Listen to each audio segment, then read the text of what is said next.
हम जिस लोक में रह रहे हैं ये काल भगवान का लोक है, जो गीता जी अध्याय नंबर 11 के श्लोक नंबर 32 में कहता है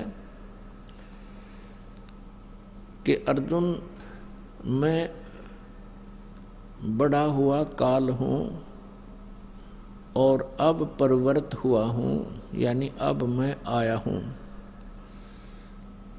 इन सभी योद्धाओं को यदि तू ना युद्ध करेगा तो भी मैं मारूंगा, तू तो निमित्त मात्र है।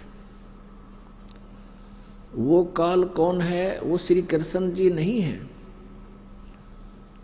क्योंकि श्री कृष्ण जी ने पहले कभी अपने आप को काल नहीं कहा और गीता के उपदेश के बाद भी कहीं पर भी उन्होंने अपने आप को काल नहीं कहा।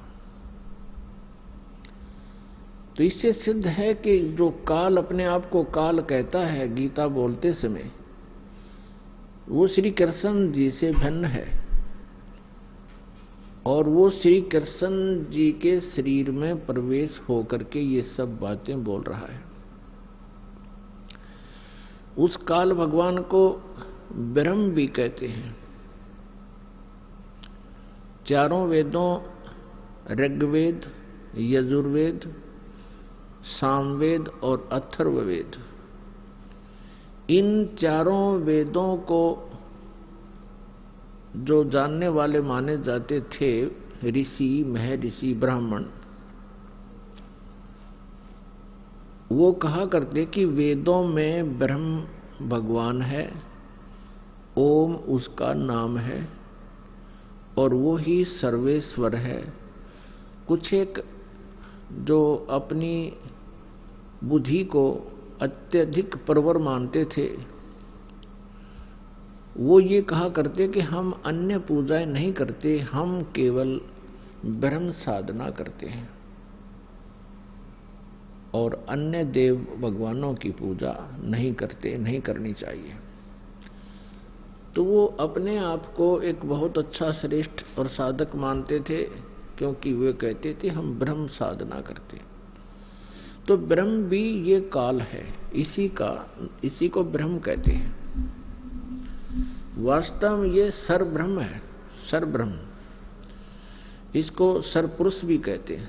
सरमन नासवान, क्षर। और ये 21 ब्रह्मांड का प्रभु है, स्वामी है। 21 ब्रह्मांड।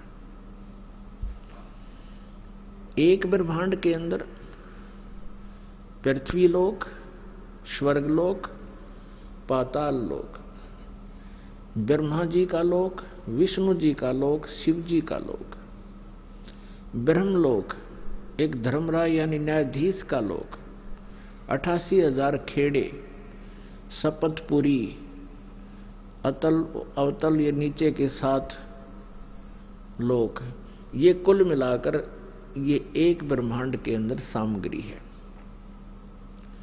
ऐसे ऐसे 21 ब्रह्मांड हैं।